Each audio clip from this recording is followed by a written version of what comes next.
everybody, and welcome to this first episode of Season 2 of the Closers Podcast. I am your host, as always, Marco Alvarado, and I am joined by my co-host, Quinn the Moondog Kalani. We have a pretty great episode lined up for you. We're going to talk to my dad, known pretty hilariously as Ruben, the Kitties Titties, Alvarado. We're going to talk to him about his upbringing in the early 70s, late 60s, and how things kind of are parallel to the times that we're living in right now. And then, we're going to delve into a little bit of Chicano culture and Hawaiian culture and the parallels between those two and the contrasts, and then we kind of circle back around to the 1960s and the 70s again. It's a pretty great conversation. I love talking to my dad, and having Quinn there just is icing on the cake. So I hope you enjoy this convo. Afterwards, we will have our weekly recommendations. Quinn and I will.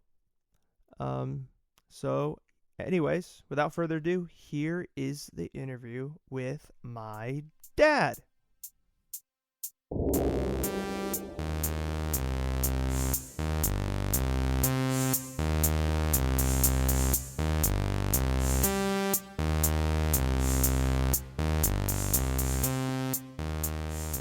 All right, so here we have my dad, Ruben, the Kitties Titties, Alvarado, the man himself, the moniker coined by the Moondog Quinn Kalani himself, the first meeting of the two, the immovable object and the unstoppable force. How are you feeling, Papa? How are you doing, Dad? I'm feeling fine. How are you guys doing? I'm pretty good, I think. What about you, Quinn? Pretty solid. Hanging in there. Hanging tough, all things considered. You hanging 10? Yeah. Well played, yes. So, Baba, we wanted to have you on here for a multitude of reasons. You and Quinn have never talked really or had an extensive conversation. So that's, for one, the fans are excited about that. Two, you are older than me and Quinn by I know, right? That's a surprise. But by a substantial number of years. That's not crazy. I mean, it's all relative. Well, okay. But you've lived through decades that me and Quinn have not, right? Yeah, correct. Okay. So with that being said, the current climate of like America right now, would you say is reminiscent of the time where you grew up, which was the 1970s, or is that kind of like, do you not see any parallels between those two eras? Oh, definitely a parallel. I don't think it's still not to the point of what the 60s and the late 60s and 70s were, early 70s. Mm-hmm. That, like, let's just say from 67-ish to 73, it was pretty bad. I mean, I was a kid. I really didn't understand what was going on. I just knew that people were very angry. Right. A lot of protests, a lot of shady things going on. People getting shot, people getting assassinated. Yeah. It was, and they had a war. The Vietnam War didn't really end till 1973. Right. So, it's kind of like now, and everybody at that time, by the 70s, everybody kind of had we're ignoring the war, like they thought it was over. And like now with Afghanistan, there's still a war going on, but nobody's talking about it. So it must not be happening, but right. But it is, and when are we getting out? Who knows? And it's the same thing, but people, this is a taste of it. People were very angry. It was a time of change, and anytime there's change, there's pain and there's anger and there's people don't want to change. And this is what's happening now. But people are more open. Back in those days, the establishment, was that it didn't want to change, and it was an established thing, you know, and Yeah. I think it was a little harder. You're getting a taste of it right now, Mm-hmm. but definitely not what it was what I remember, you know. Again, I was a kid, so you know, I had limited capacity to understand what the hell was going on, you know. Yeah. But I mean, for the most part, you were within, like, you knew though, even though maybe your perspective was a little warped because you were younger at the time. But I mean, what do you remember, like, specifically? What were, for, at least from the community that you were in, you were participating within at the time? What was the sentiment that you remember? Was it generally because you grew up in the Bay Area? So, was it generally a more pro-war sentiment that you remember, or was it a more anti-war? Oh, definitely anti-war, anti-United States, anti-everything, because Uh-huh. as you figure with all that was going on with the Nixon administration at that time, and then the war, and Yeah. the amount of minorities fighting a war that they didn't even understand why they were even doing it, and Mm-hmm. there was just a lot of you know, a lot of anger, and people were pissed, you know, rightly so. It was a rough time. I mean, just I remember people being angry, people being mean to each other a lot more than Yeah. now. People were just Even more than now? oh yeah, and it was more accepted back then. And now Mm. you know, there's social media. Back then, that people would say and do stuff to each other, and you know, nobody knew what happened. You know, it's not like things were great back in those days. Everybody thinks that, you know, everything was great and everybody was happy, and you know, and no, it Yeah, was you guys bad, had Motown. you know. You guys had funk. How could anything be bad? What? You guys had Motown. You guys had funk. How Yeah, could anything be bad? yeah. Well, you know, James Brown was still alive. Brown. Well, you know, that's why that when the pain comes beauty, you know, and that's what happens. The music was hard, and so were the people, but it was nasty, you know. And the times were harder. Yeah, yeah, it was. It's a nasty. I mean, if you think about it, it was.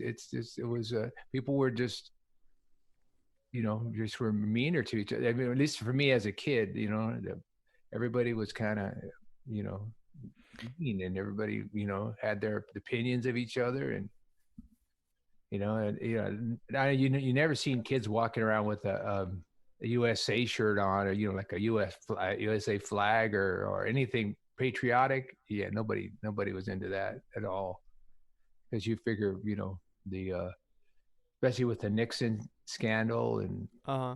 all that, you know, Watergate, and then Iran Contra. Yeah. that was later. That was Iran Contra was in what, the 80s. Oh yeah. This is Around Carter and stuff. this is a white Watergate, where the Nixon administration paid guys to break into the Democratic headquarters in Yeah. Watergate Hotel, and then Nixon basically lied and throwing everybody under the bus, trying to save himself, and finally Right. he just quit when they knew they had him, you know, dead to rights. He just quit. That's such a crazy thing to think about now. Like, obviously we have Trump. He did get impeached. But like, to think of like a president that 100% was going to get removed, along with everything else that was happening at the time. Um, that's pretty crazy to think about. And I think people don't realize, at least people from like my generation, our generation, me and Quinn's, like, people get caught up in the idea that like we're the first generation that's gone through this much turmoil in such a short time. But really, there was a lot that happened in the late 60's, early 70's in that short, like, Oh yeah. 7 year span, you know? That you know, where you know, Martin Luther King gets shot, Robert Kennedy gets shot, John Kennedy, you know, he's the first one to get shot. Yeah. Malcolm X gets shot. I mean, Yeah, everyone's getting shot. Everyone that's you like know, trying to move things forward gets shot. you know, and there's and then Nixon's out there trying to just keep power, so he's going to have the Democratic headquarters bugged. Mm-hmm. He can know what's going on, so he can possibly win the win the election, which he does win. Yeah. But then he denies everything, and he tries to blame other people, and then everybody starts ratting him out, and then Yeah. finally he leaves, and after that, people are like, with the government, they were like just kind of disgusted with it, Yeah. And then what happens too is he brings Gerald Ford in. He has his which is his vice president. He makes him president. Right. First thing Gerald Ford does is pardon Nixon, and off he goes to Yorba, California, and he's just retires. Just retires. He's like Thanos on the planet at the end of Endgame. He's just picking berries for the rest of his life. That's what, and there's still people, I'm sure, today that think Nixon was a great president. It's like the best. I had a teacher back in the early 80s who said Nixon was the best president ever. That time, I was like, you kidding? Yeah, it was just I remember as a kid, everybody being angry and turning on the TV all the time, and there's protests. Mm-hmm. There's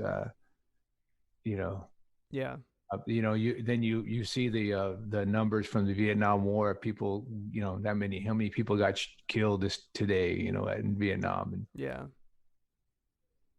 Do you think, because there is definitely a conservative groundswell within the Latino and like Chicano community that you are definitely aware of, and I was curious, where do you think that comes from? It's because if the conservative or the Republicans weren't so anti-Hispanic, even though they say they're not, but we like you if you're Hispanic, if you're like us, if you become like us, but if you're anything else other than us, we don't want you. You're bad. But the Republican Party, if it would embrace the Latin or at least the Mexican community, you share a lot of the same values of family, work ethic, like meritocracy. What's that? Like meritocracy. Yeah. They share a lot of the same values that the Republicans espouse. It's all about family, and and all about working hard and earning your keep and all that stuff. That's that. But since they're so anti immigrant and anti basically everything that the Hispanics are, they're anti that, the language, the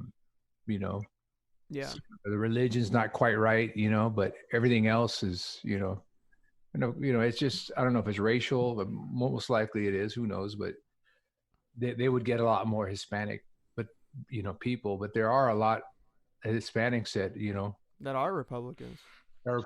They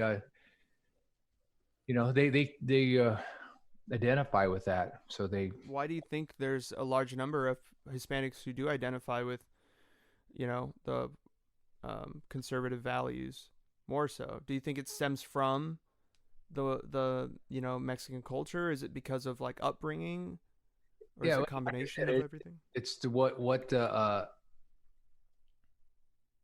it's upbringing. I mean, it's just, that's how they believe, hard work. Everything's all about working hard, earning your your keep,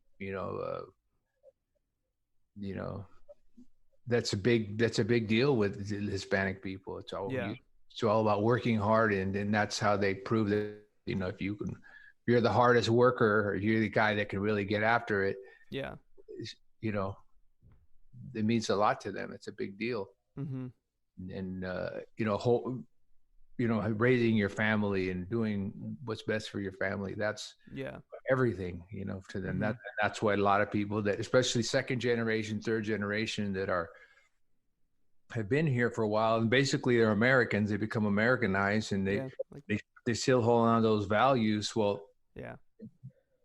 the obvious choice is the Republican Party, because it makes sense what they say. Yeah.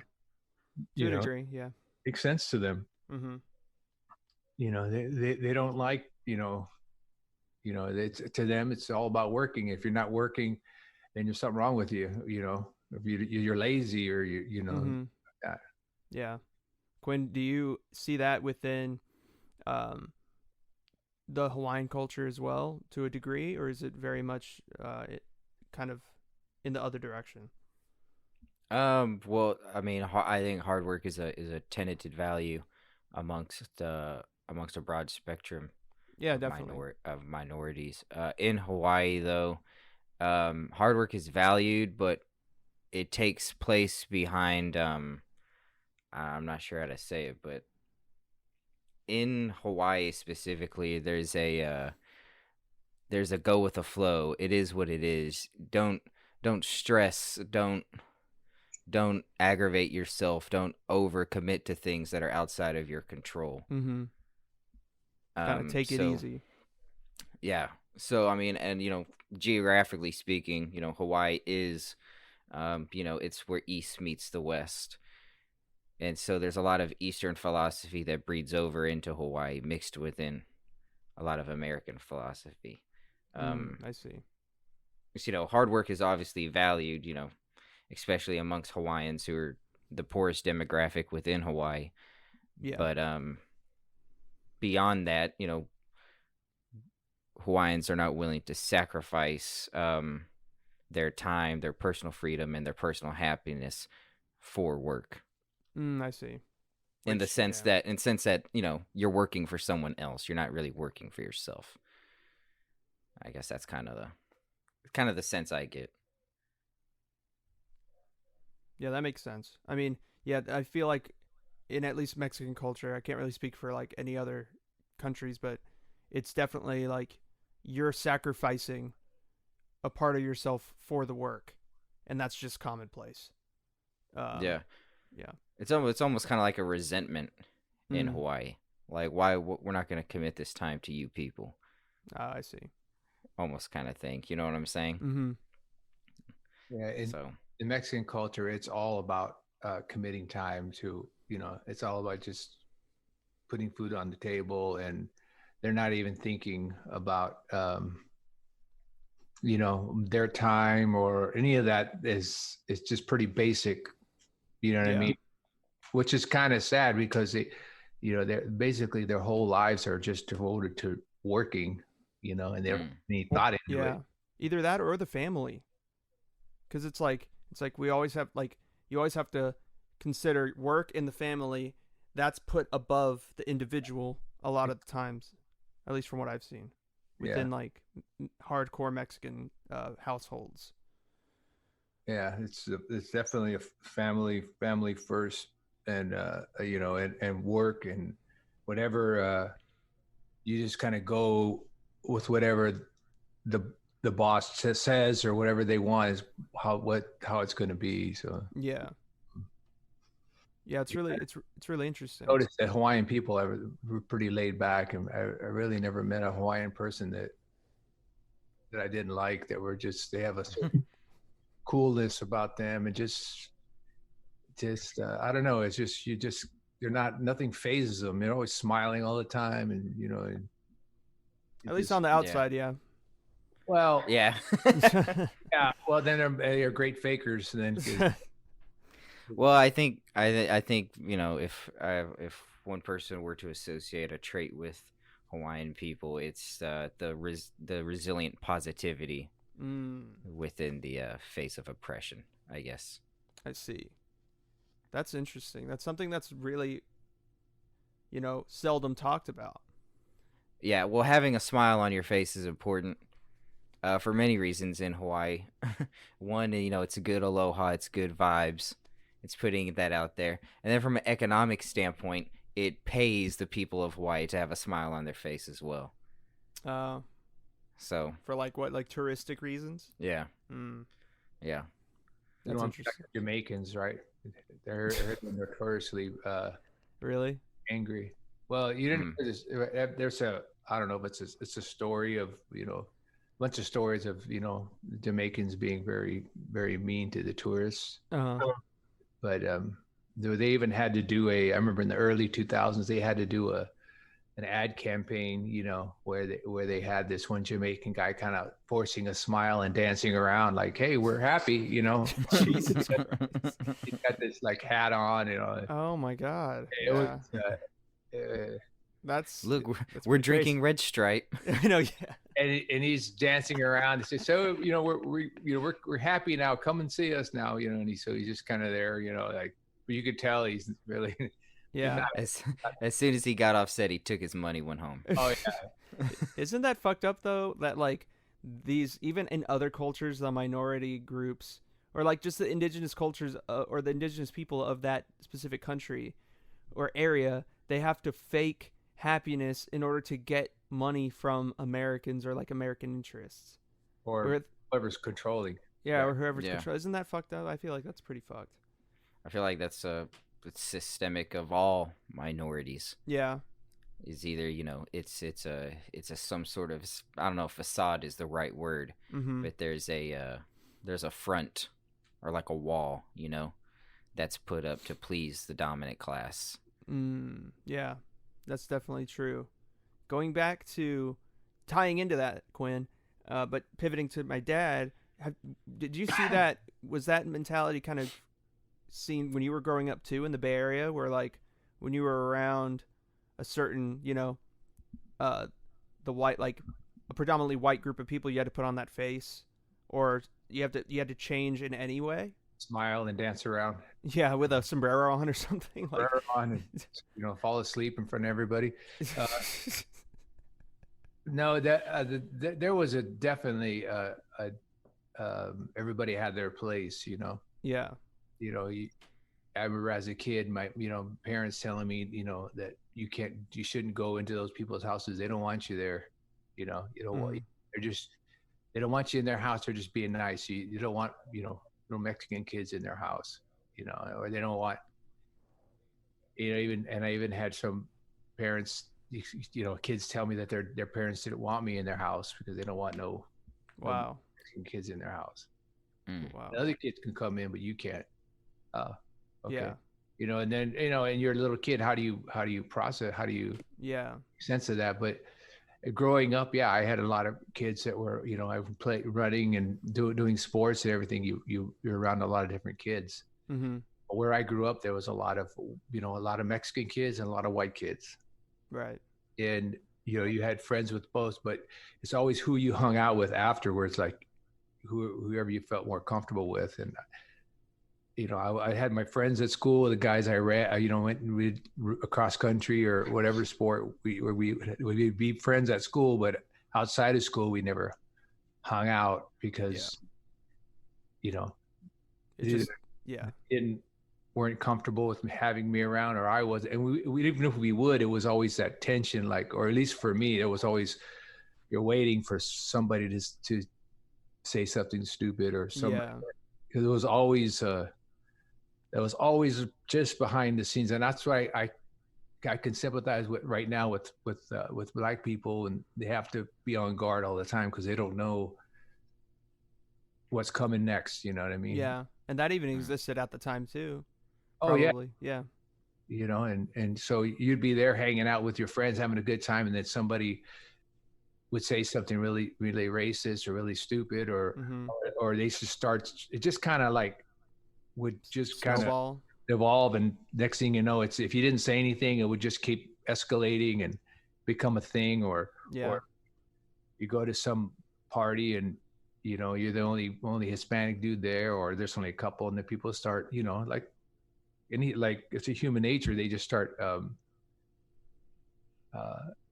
somebody says something, somebody starts to pick on you or whatever, and you go with where you're comfortable. So you go with your kind of people, you don't have to worry about that. You can Yeah. let your hair down and not have to worry about that somebody's dad's going to come in and tell you to get out, you're sitting there, or somebody loses $10 or whatever, and then they're accusing you of stealing it, and Yeah. That is interesting. That's something that I haven't really had to deal with, which is, I think, I mean, in a way, I mean, that's both good and bad, because like growing up, I felt basically safe regardless of where I went. I didn't really have to think about it, even though maybe some parents had that sentiment behind the scenes. It was never made just put point blank like that, where it was with you when you were growing up. But it kind of like, there was that veil over my eyes was like lifted once I became like an adult, where it's like, yeah, just because you didn't face any like hardcore racism doesn't mean it doesn't exist. It just went away. And now having to like accept that and learn about all these things, whereas there's kids who literally were raised in that environment, that still to this day are being raised in those types of environments, and they still exist. But here I was thinking, oh, it doesn't exist for me, or didn't exist for me, so therefore it doesn't exist at all. Something I've definitely have to have acclimated myself to over the years. So, like, Quinn, so in Hawaii, for the Hawaiian people, there's that similar vibe for them. Kind of, sort of. I mean, I know for most Hawaiians, speaking for my family, and they feel Hawaii is an occupied state. They view themselves as Hawaiians, Americans after that. Yeah. Which is, ironically, every man in my family is pretty much served in the military, so it's ironic. But, yeah, most Hawaiians view it as an occupied state. I know there is resentment. There's a bit of a tension there in the air between Hawaiians and other ethnic groups that immigrated over. More so, typically white folks. And maybe Japanese compared to others. Mm-hmm. But yeah, typically it is. I mean, I don't personally have a lot of experience in Hawaii. I mean, I grew up in southern Kentucky, kind of, in the diaspora. So yeah. But from what I've been told from stories from others, that's kind of how it is in Hawaii. I see. With so when you growing up in Kentucky, did you face any sort of run-ins with that sort? Yeah, with racism and stuff. Yeah. No, for the most part, for the most part, my time in Hawaii was pretty chill. I mean, I had one bad run-in with the cops, but in Tennessee, actually. But for the most part, mine was chill. I know, but that's really a product of the hard work of my grandfather, my grandmother, who were a biracial couple. My grandfather was 100% Native Hawaiian. He was very dark complected. If you didn't know his ethnicity, you would just assume he was a black man. Oh wow. He was very dark complected. And, to be in the 50s and 60s in Southern Kentucky in a biracial relationship with my grandmother, who was Scottish, the trials that they endured, with, upbringing my aunt and my father, the multitude of other aunts and fathers, those trials that they endured and that my father endured helped lead me have a more comfortable upbringing than what they did. So I can't specifically point to an instance or something where I was like, oh my God, the racism is so heavy right now. Yeah. But I know, I mean, it was there, in the subtext, but with the exception of one instance with a police officer, it was never really like in my face. And oftentimes, if it ever was, it was never in reference to me being Hawaiian. Typically, the assumption I would catch like a racial slur for another race. Had no idea it was directed towards me. Like, Eh, I know you told me a story about a time you were at the airport. Could you tell that story real quick, if you're comfortable with that? I don't remember that story, but I do remember one story when I was living in Nebraska. Um, I was a sales representative for Menards, and I was working with some contractor reps to order some roofing materials for them. Mm-hmm. And under another gentleman's breath, who was like, with their troop, I was called a slur for a Middle Eastern person, and it completely flew over my head.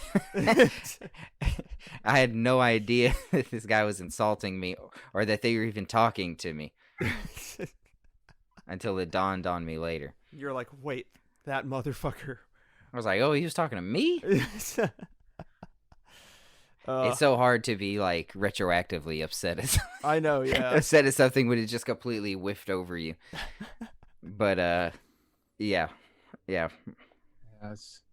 Well, it's kind of even at those times. I mean, you're looking in the South and a lot of the states, they were biracial marriage was against the law until 1967, Yeah.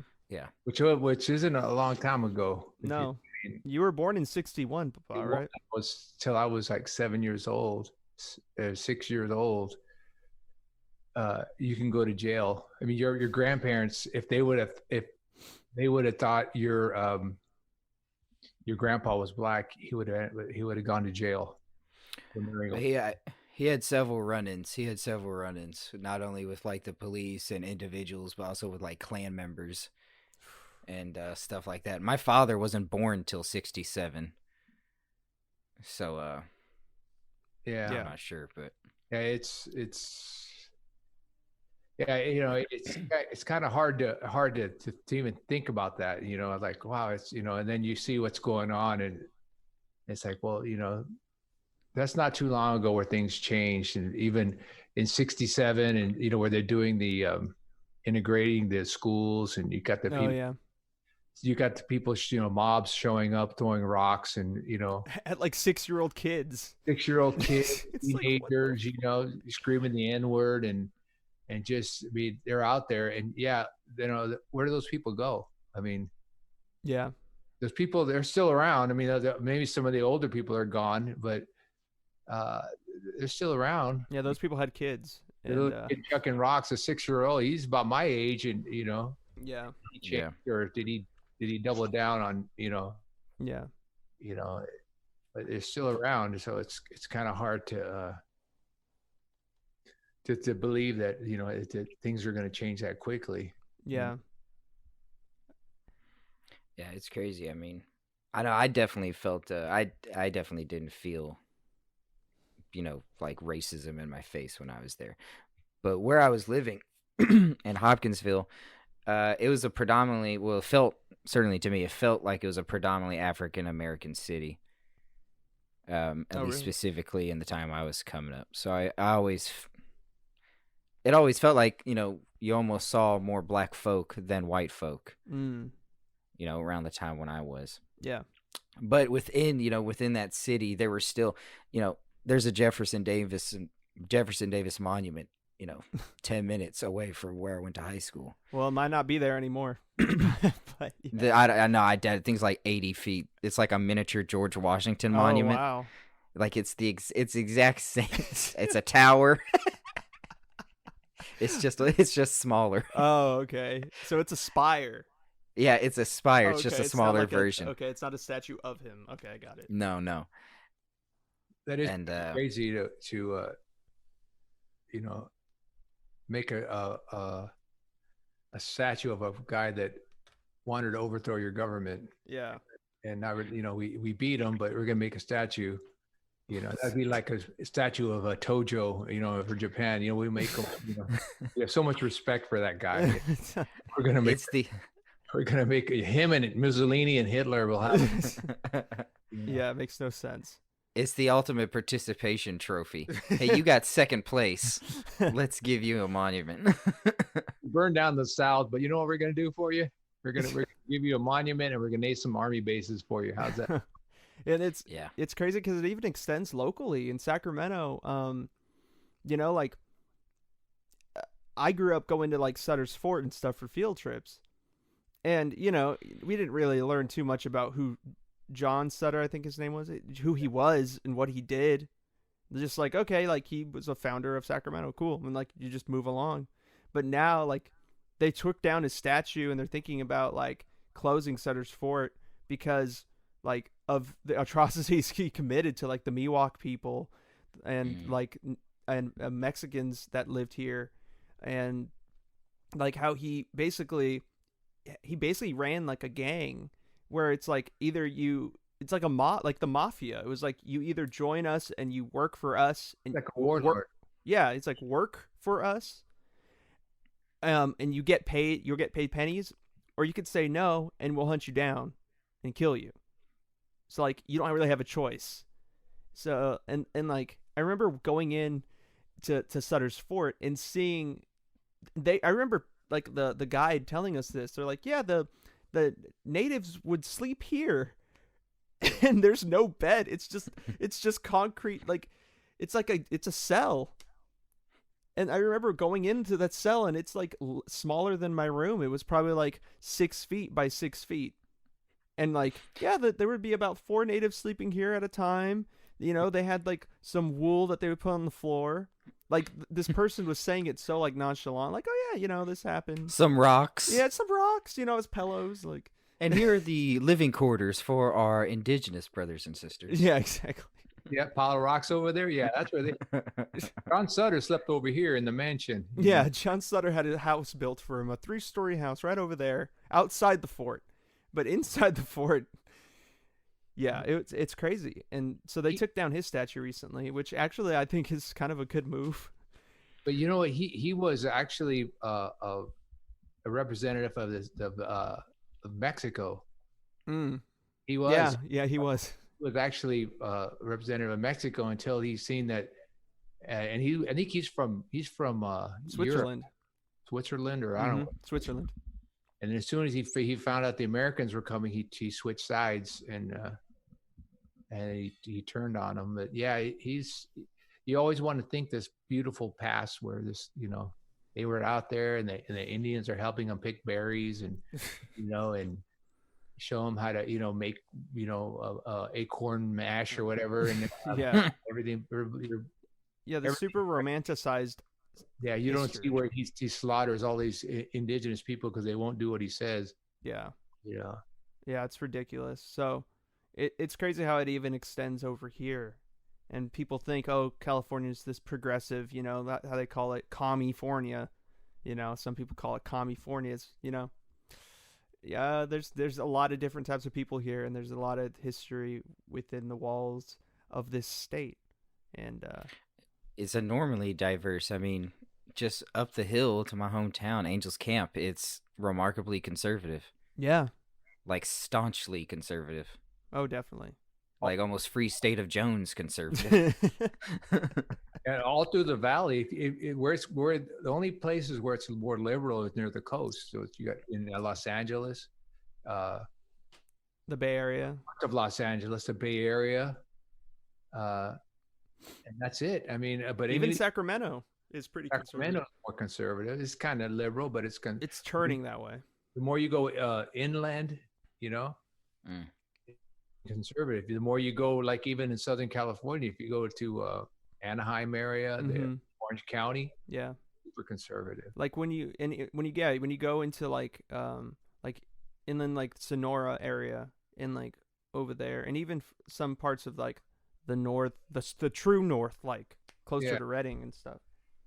Yeah, that's beyond the wall. Yeah, yeah, but that's where everybody thinks everybody's here is a bunch of hippies and. I know, yeah. No. Walk around tie-dye shirts and, you know, burning incense. No. Not true, yeah. I mean, even look at like 10, 15 minutes away in Wilton.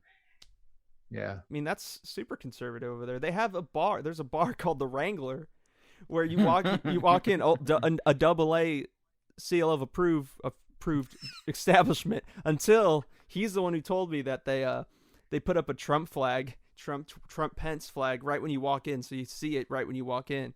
Oh yeah. He told me right when he saw that, he was like, "Yeah, I'm never gonna go back there." I ain't gonna do it. So, That's Well, funny. Wilton has its history too with oh yeah, that they had the Wilton. What is that? I don't know what it is. Like a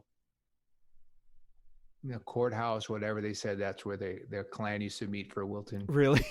Yeah, Mm. it's like that. I don't know if you ever been there before. No, I've never. I've been to Wilton, but I've never seen that place. But you got to go further down. There's like a little courthouse, and then all the kids used to say they'd drive around there and say, "Oh, there's a meeting today," which I would believe it from Yeah, back in the day, because these around here used to be pretty bad. yeah. It's crazy how here in Elk Grove, Bill Cartwright he went to Elk Grove High. And, Bill Cartwright, NBA player, played for the Bulls during the first 3 championships of Michael Jordan's career.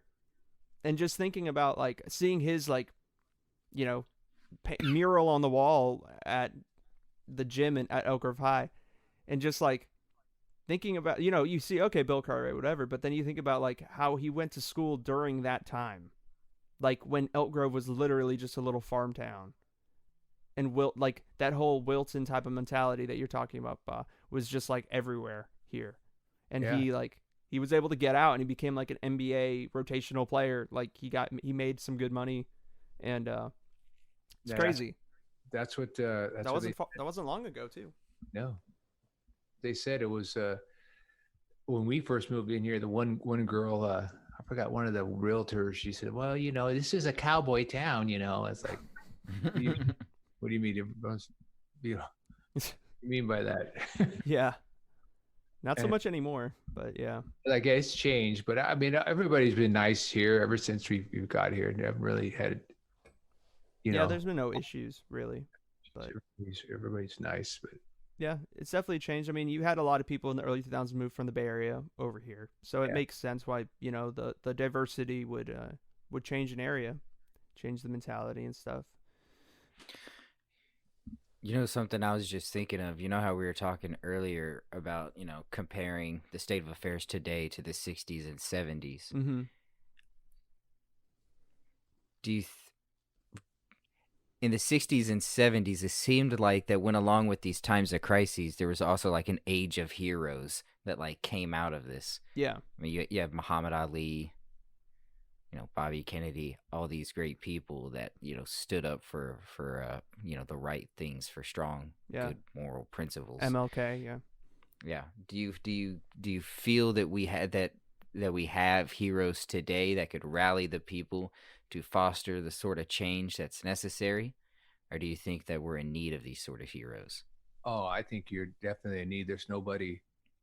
It's just kind of a rudderless thing right now that everybody's just willing to stand up and,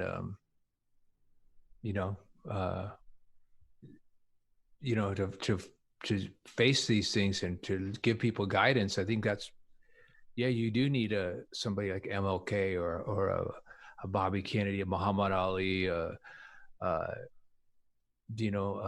of Bob Dylan. So even musically, nobody's writing music about what's going on. At least I don't. I'm not in the loop, but I don't see anybody like that. The Beatles, John Lennon, and they're writing stuff. Protest songs. You don't see that movement happening. Where you've seen it in the 60s and 70s, and people were trying to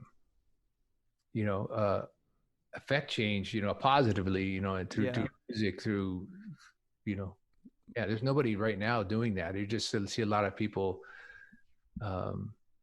just out there doing whatever, and that one person. It's kind of, I don't know who that person is, if there is anybody that even comes close to that. I don't think so. I think the answer to that as to why is just because I think people's tolerance for what and people's definition of what a hero is changed. I think back then, Martin Luther King Jr. had his issues. He had his vices, and those vices, I mean, he was known to be, especially now, I mean, it's known now, but at the time it was kind of more hidden, that he was like a womanizer, and Bit of a ladies' man. yeah, a bit of a ladies' man, to put it nicely. And You know, we ought to de-stress somehow. You know, well, I mean, I don't know. All I'm saying is nowadays people have very high expectations for others, and if you don't meet those expectations, then you're not going to. It's hard to have unanimous heroes when, in the age of the internet, there's different groups who have different expectations, and if you don't meet, it's hard to meet every group's expectations to be like a unified, unanimous. This guy's awesome. This girl's awesome. This person's great.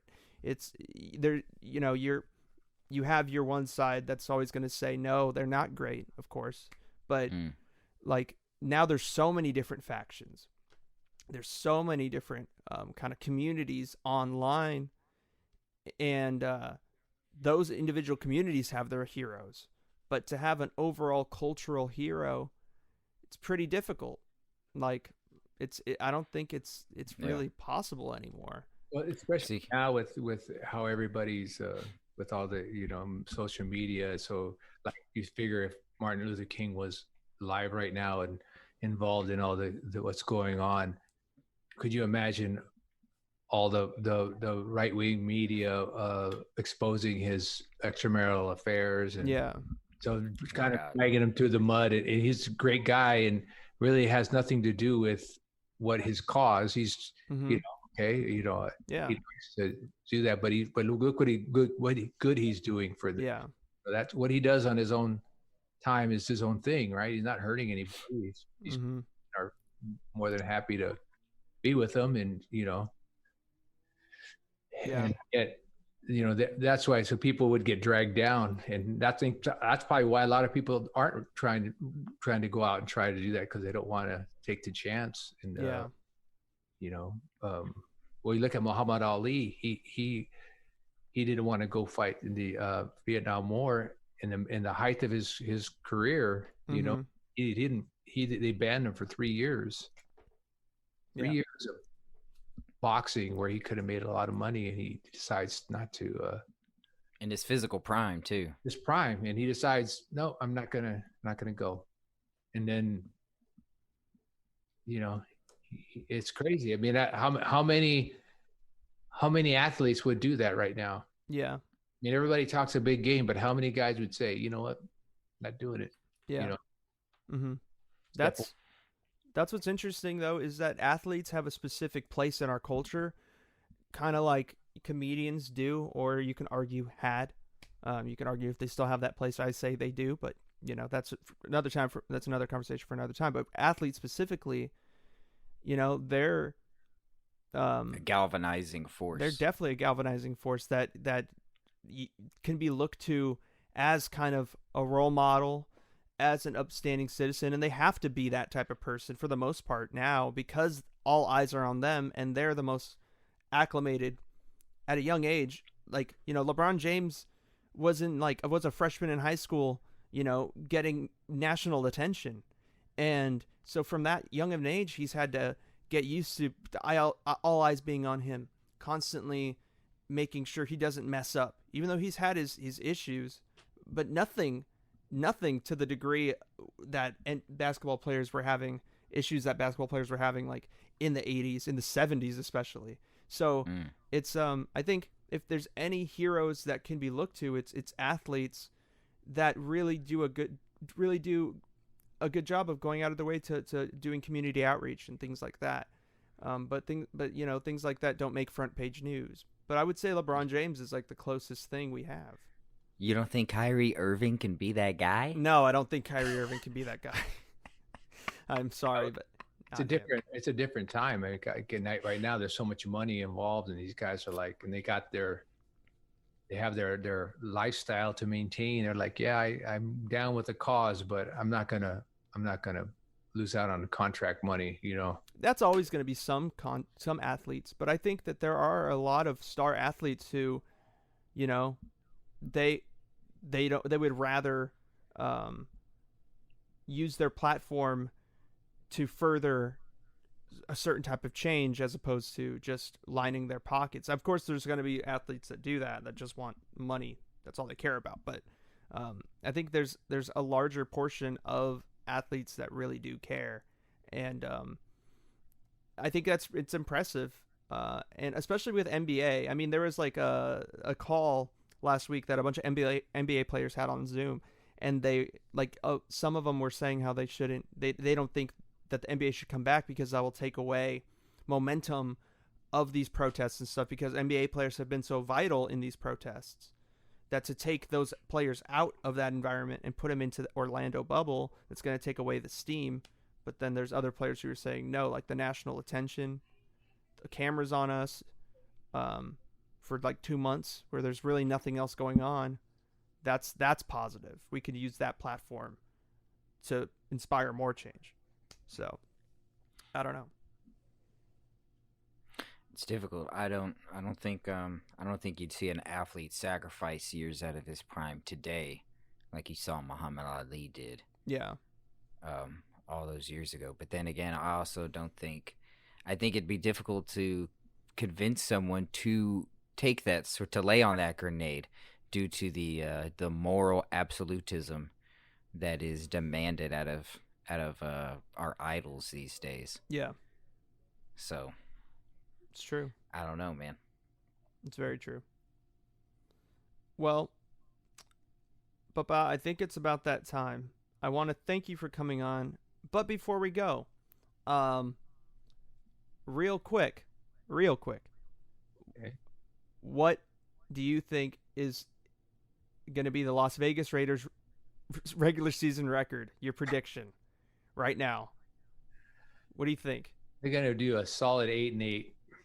Solid 8-8. Yeah, 8-8. 7-9. They're going to be right there. Nah. They're going to just take you right to where you think you're going to go to the promised land, and then they're going to pull the rug right out from underneath you. So you're saying 8-8? Yeah. Okay. How many weeks before Marcus Mariota becomes the starter? No, I don't think he's. Well, I think they're gonna throw him in there, and because maybe Carr's not gonna have a good game, or he's gonna get hurt, and Mariota's gonna go in there and throw like 5 picks. They're gonna pull him back out. And he's on the practice squad. Marcus Mariota. I mean, I thought he was gonna be. I don't know what. I thought he has all the tools, but for whatever reason, he just doesn't. Hasn't manifested itself. Well, we'll see. Maybe with the Raiders. I hope I'm wrong. Maybe he's the next Jim Plunkett. That'd be awesome. He's a Hawaiian. So you're pulling for him. Yeah. Or either that, or he's going to be the next. What's the other guy we had? Tuiasosopo. Yeah. I thought he was gonna. I had high hopes for him. Let's hope that he's the next, not Tuiasosopo. Yeah. Well, we'll see. I also had big hopes for Tuiasosopo. 8-year-old Quinn there with his Tuiasosopo jersey. Right next to my Junior Seau jersey. I was like, one day. Oh, man. Well, thank you, Baba, for coming on such short notice. You'll definitely come back on again before the NFL season starts, so we can talk about that a little bit. Yeah. Thank you, Mr. Alvarado. Thank you. Thank you for having me. I'll definitely bring all my NFL knowledge, all my years of sitting at the TV set, and bring it to you guys, so you can share it with you. Oh yeah, we can't wait for it. But until then. We'll catch you next time, Pa. Love you. Thank you. See you later. Have a good day. You too.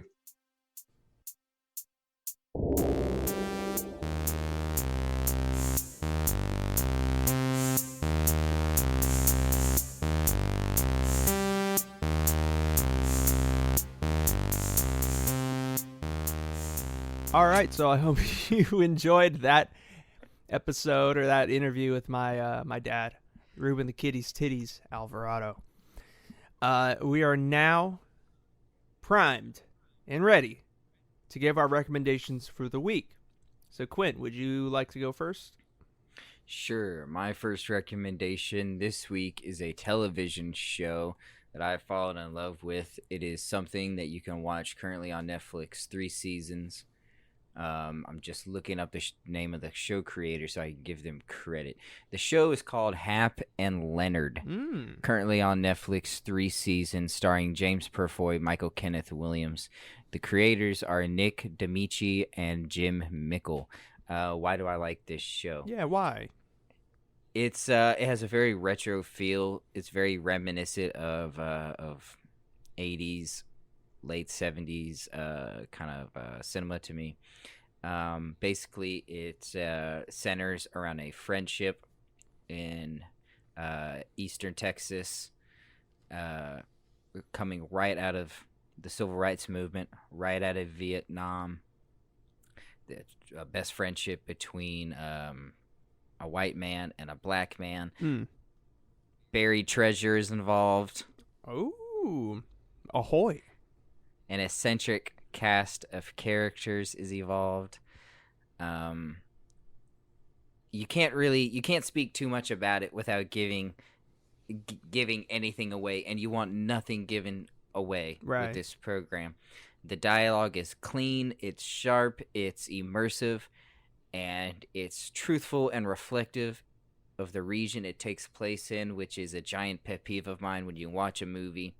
For example, Tobey Maguire never had a Queen's accent in Spider-Man. Yeah, it's true. It's very true. That kind of shit drives me up a wall. So when you see, all the I's are dotted and all the T's are crossed. Perfecto. Hap and Leonard on Netflix, 3 seasons. You won't regret it. If you like the sort of true crime melodrama. Nice. It's like The Green Book. No, it is nothing like The Green Book. That movie was atrocious. This movie is it's so far and away from The Green Book. Imagine if The Green Book was written by Brian De Palma or Quentin Tarantino. Ooh. Then you would have Hap and Leonard. Nice. So I highly recommend it. I think everyone would enjoy it. I enjoyed it immensely. And you said it was a movie or TV show? No, it's a TV show. Okay. 3 seasons, 18 episodes. Wow. All available on Netflix. Was it a Netflix creation, or was it first on another? No, it was on the short-termed Sundance TV. Oh, okay. Back in the day, Yeah. when I first caught wind of it, there was a bunch of old shows like Rectify and The Red Road, that along with Hap and Leonard, that came out on Sundance TV back when like AMC was at its prime. Yeah. Like Breaking Bad had just ended, Walking Dead was like, season 4, season Interesting. 5-ish. So yeah. Nice. 18 episodes, 3 seasons. Hap and Leonard. Highly, highly recommend it. Perfect. I will definitely check that out. Thank you for that one recommendation. We'll get back to you in a second, my boy. Now it's time for me to give my first recommendation. Let's see. Where do I want to go with this? We'll do the video game first. So, there's this video game I've been playing recently called Elite Dangerous. If you haven't heard of it, it's on PS4, Xbox One. It's a PC game as well. You should play it on PC if you have one. I just don't, so I play it on my PS4. But Elite Dangerous is a game in which it's a giant like sandbox game, but you have a spaceship and you fly around amongst galaxies. You have the whole universe to explore. And it's like as close to, I believe there's like Earth is in there, and there's actual planets. Like that are real. It's not just like a fake universe. I was hoping so much you would say Uranus. Sorry to burst your bubble, but I'm sorry, I'm a child. But anytime you could slip in a Uranus joke. I mean, maybe I should have. That'd been funny. But yeah, so you fly around and you can upgrade your ship and like fit it for combat, or you can fit it for like transportation or any other jobs. And there's jobs that you can take and do for, certain factions within the galaxy. And like there's cargo missions you can do. There's like seek and destroy missions there's all these different types of missions you can do. You can play the game violently, or you can play it peacefully, or anywhere in between on that spectrum. And it's just a really fun game to just pass the time with, and you really have to like study. Like, it's a game. There's a huge learning curve because you have to like study where there's certain way stations where you can refill on your fuel. Because if you run out of fuel and you're in the middle of the fucking space, you'll die. You don't want that to happen. So you have to like mentally like remember, okay, this planet has a station where I can refuel. This planet doesn't. So if I'm going from point A to point B, I have to really like maneuver my way through this galaxy, going planet to planet hopping to make sure I get to where I want to go. And of course, it's the entire universe. So like it's endless almost. But there's also politics involved, which everyone loves politics, right? But there's like different factions that control portions of the galaxy. And so there's like this Empire faction that is kind of like the Empire of Star Wars, where they're just like very authoritarian and stuff. But then there's subsections of the Empire that are trying to pivot the Empire into a more populistic type of viewpoint of how to rule and stuff like that. And then there's other factions that are more about like that are more just straight like capitalists, where they're just like, we just want to make money, so we'll just harvest these resources, which is who I'm kind of aligned with. And the more missions you do, you align with these factions, so you become less wanted, or you're like, let's say if you do so many missions for that capitalist type of civilization, you're not going to be able to go into those planets that are more aligned with the Empire because they're at war with each other. But you can help mend that fence if you want, or you can attack Empire forces. It's a very interesting game. It's very deep. Like I said, it's a huge learning curve, but once you get into it, it's addicting because you just want to explore and you want to see more stuff. So sounds pretty gnarly. It's very gnarly. 1, I choose violence. And 2, I feel like the Empire gets a bad rap for being an authoritarian regime. How? I don't feel like we have enough substantial evidence to prove that they weren't optimal for the universe, for the galaxy. Well, all we have is the perspective of the rebels. The rebels. Yeah. The Confederate Jedi. Well, all we have is their side. Well, in Elite Dangerous, they're not painted as necessarily like evil, the Empire. They just are the ruling force for a large portion of the galaxy. But within the Empire, there are subsections, like I said. So there's like this chick who basically is Bernie Sanders, but just like 30, and she's just like, AOC. Yeah, she's like, I wanna like help everybody out within our empire instead of trying to like crack the whip on them. And then you have another lady who's older who's like, no, we're gonna crack the whip on these people, and like she's basically a racist and stuff. You could help her out if you want. Or then there's this guy who's like trying to pivot the empire into a more capitalistic type of venture. And then there's another guy who's trying to basically turn it into communist China. And it's like, or Stalinist Russia, so it's like very, you could pick sub factions, and like those factions could rise up and take control of the empire, and you help them do that. And then there's a lot of just major factions too that I didn't even touch on. It's a very deep game. I highly recommend it if you want something to do, to really, really, really sink your teeth into, really immerse yourself in. That's a game. And it's also an MMORPG. So you're playing with other people. You can play it solo, but you can also play it with other people as well. It's really awesome. I've never been a big fan of MMOs. Yeah. Not an MMO guy. The only game that I felt should have been an MMO, they never made into an MMO, and that was Pokemon. So, I mean, Pokemon Go kind of. But anyways, I don't know. Well, I mean, like, imagine an open Pokemon world. Yeah. Where you're walking down Elk Grove Boulevard, and then you see, like, I don't know, like Jose. He's like, hey, my guy, get your shit ready. I challenge you to a Pokemon duel, bitch. That'd be the best. Imagine. Game. I wish it'd be the best game of all time. I wish Pokemon Go would have turned into that. Man. You punta bitch, you fainted my Pikachu. Where it becomes like gangs where there's like territories and stuff. I mean, that's kind of Oh what my Pokemon God. Go was for a time, but people just lost That's what interest. Pokemon is, man. Pokemon is, it should be a ruthless place where gangs have inhabited and taken over the world and force these animals to fight for their pleasure. That's basically what's happening in Pokemon. But Yeah. anyways, what's your second recommendation, Quinn? My second recommendation is a comic book, but currently the entire collection is available on Comixology, which is my preferred comic book app. It is Old Man Logan, written by Mark Millar. And I will tell you, I cannot remember who illustrated it currently, but give me 1 second. Steve McNiven.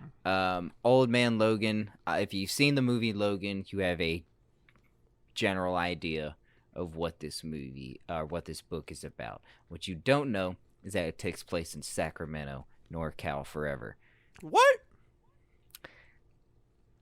James Howlett, Wolverine, after the inciting incident of the book, you find out has retired and moved to Sacramento. Wow. And he is an old man living in Sacramento underneath the control of the Hulk gang. Your favorite character, Hawkeye, Clint Barton, plays a giant role in the book. He's the main supporting character. I love him. He's also old. He's also blind. Fantastic book. Fantastic work. The art is amazing. The scope of the book itself is amazing. The new world it creates is amazing. It laid the foundation for what is probably generally received as the best Wolverine movie.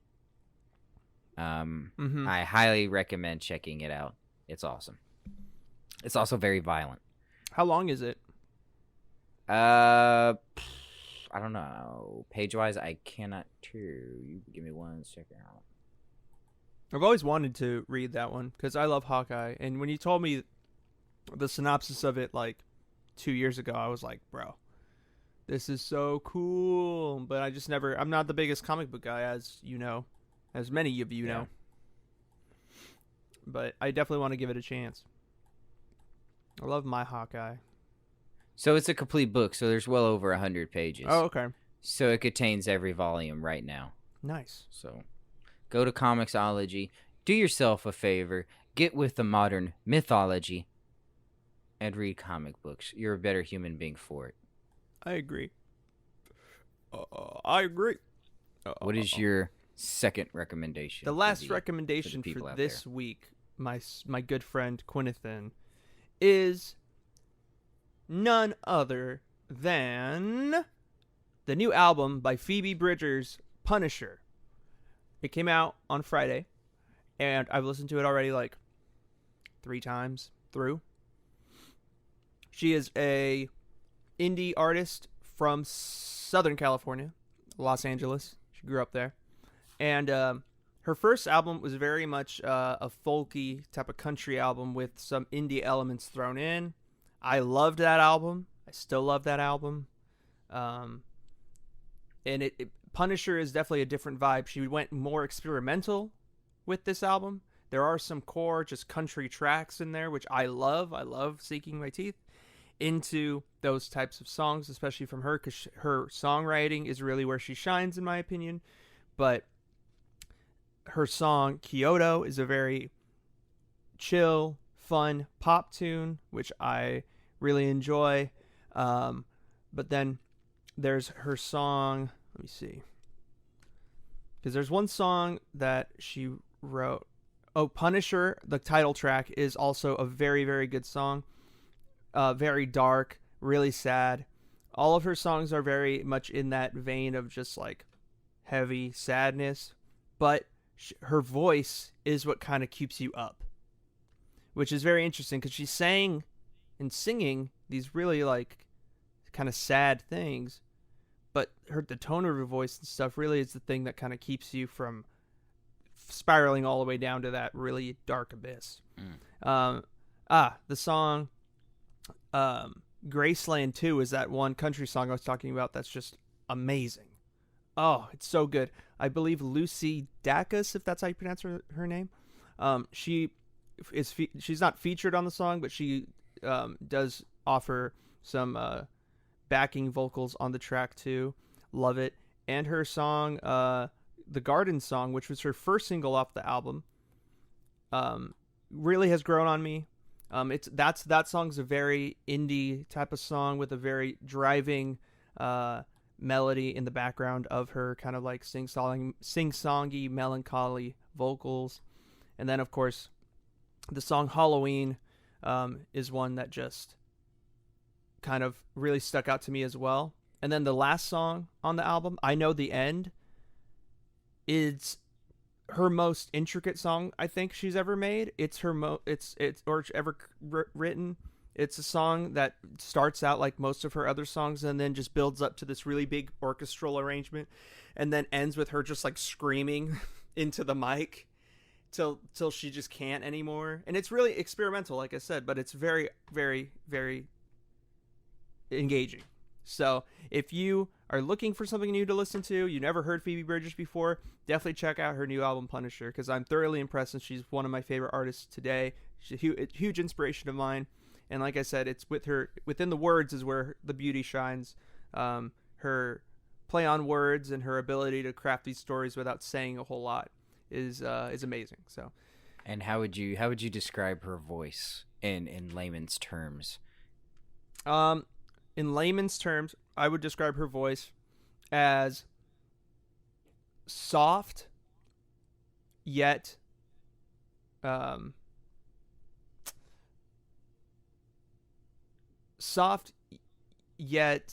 man, it's difficult to say, yet weathered. Like a Celtic hymn. Yeah, a little bit. Where it's like she doesn't put too much bass into her voice. She keeps it very high.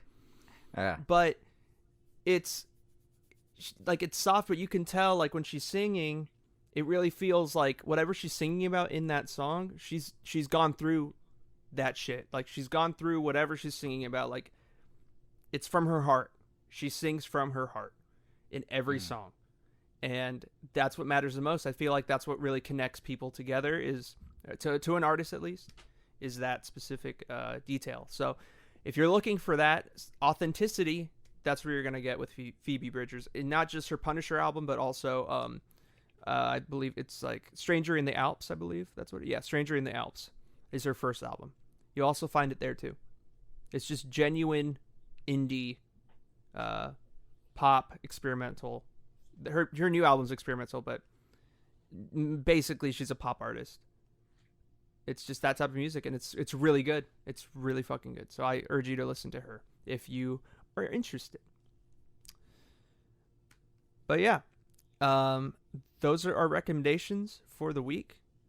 We hope that you enjoyed this episode of the Closers Podcast, the first episode of Season 2. I'll be on Friday to close out your week in style, which I will be doing from here on out.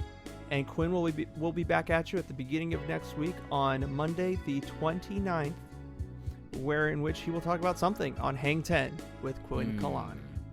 Breakfast in bed. Bitches. But yeah, well, thank you guys for tuning in. Quinn, would you like to say anything before we go?